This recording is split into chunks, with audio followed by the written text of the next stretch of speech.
Hello YouTubers, hope everyone's doing well. Thanks for tuning into another video. It's the Black Stacker here today. Today's topic is going to be gold versus silver. I'll talk a little bit about my views on these two metals in particular that I focus on in my collection, and why I choose which ones I do, and just some of the pros and cons that I see for both of these metals.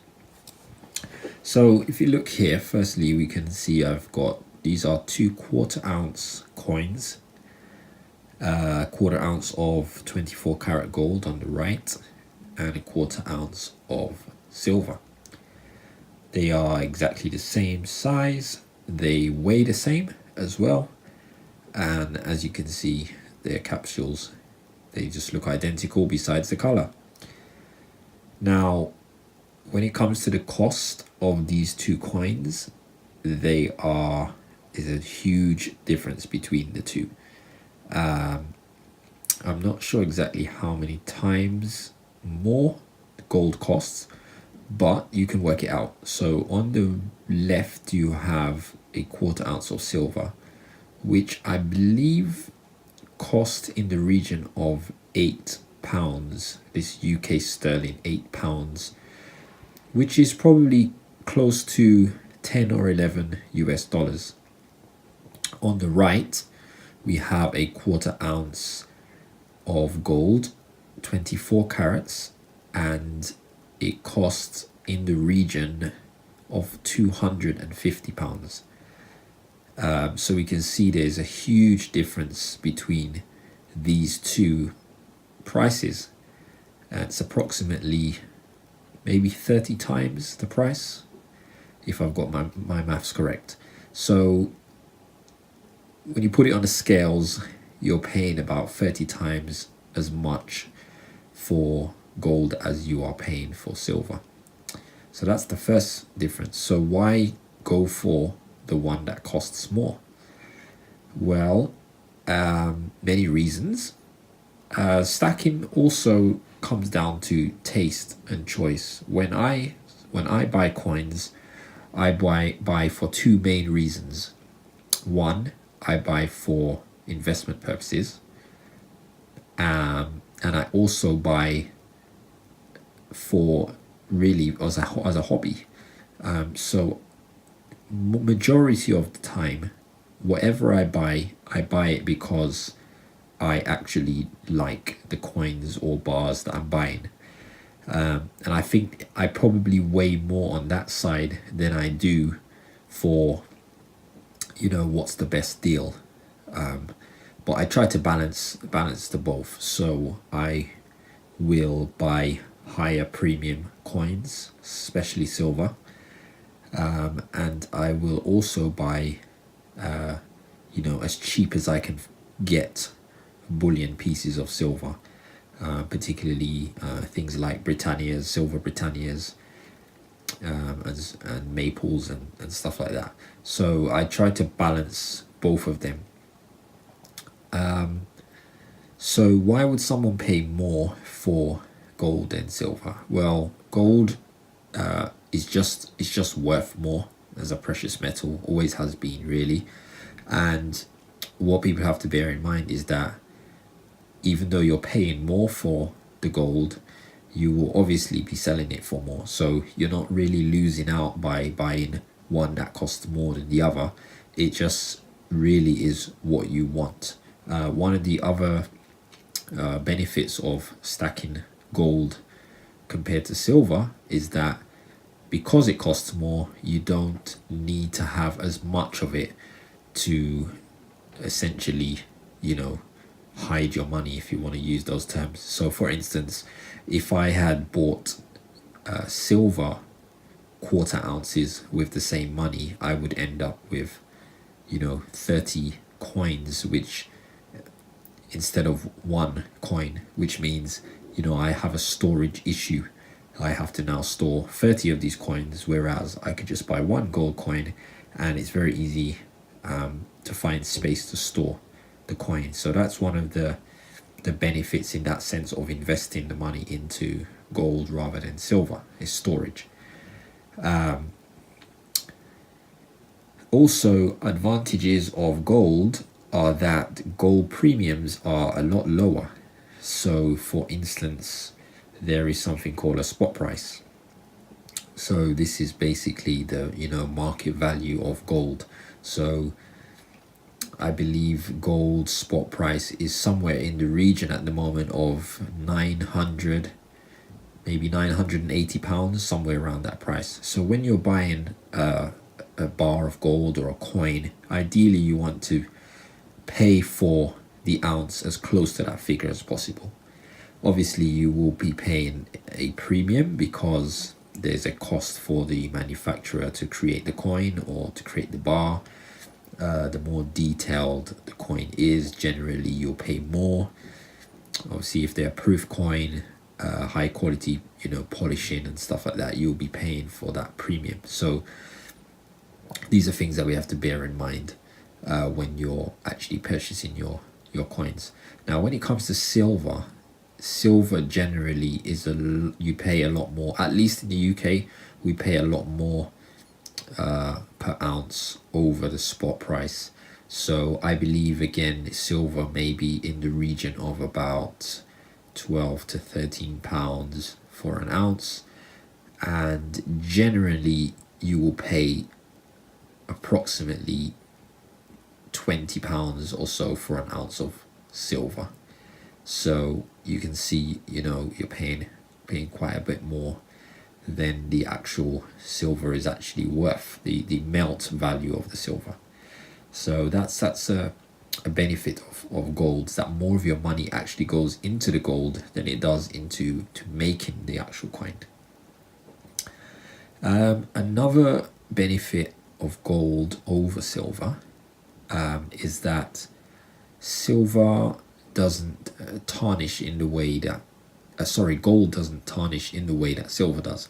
So you can really handle your gold pieces with your bare hands, whereas silver, you really want to be wearing gloves when you're handling your silver, obviously if they're not in any capsules like this, because the oils from your hands can very easily tarnish silver coins. After a while you will start to see what we call milk spots, little dots forming on the coins, and at the worst can tarnish to the point where I've seen coins literally become almost black because they've just not been they've been thrown about the place and so on. So gold is a lot easier to keep clean, and you don't have these tarnishing problems that you have with silver.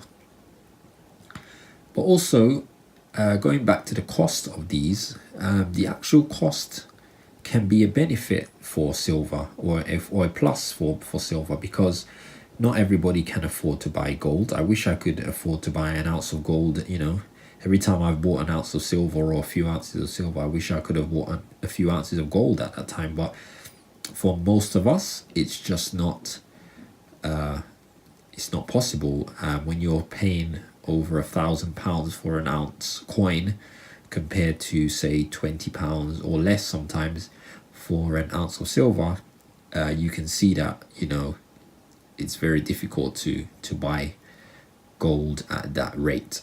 So for many of us, or people who have started stacking, or those of us who may not be super rich or so on, silver is a great way to build our stack, because you can pick up many people will be able to pick up a coin every week or a few coins here and there, and steadily grow your stack, and you'll actually see your stack growing, because your number of coins or bars or so on are growing as you invest.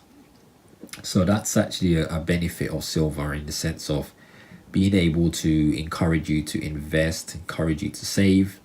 It's a great way because it's more affordable, and when you've got quarter ounce coins from in the region of £8, it makes it very accessible for many people to actually stack or to begin stacking.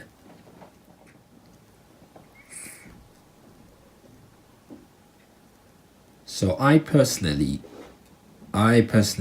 actually prefer gold, but I've maintained a ratio between my gold and silver.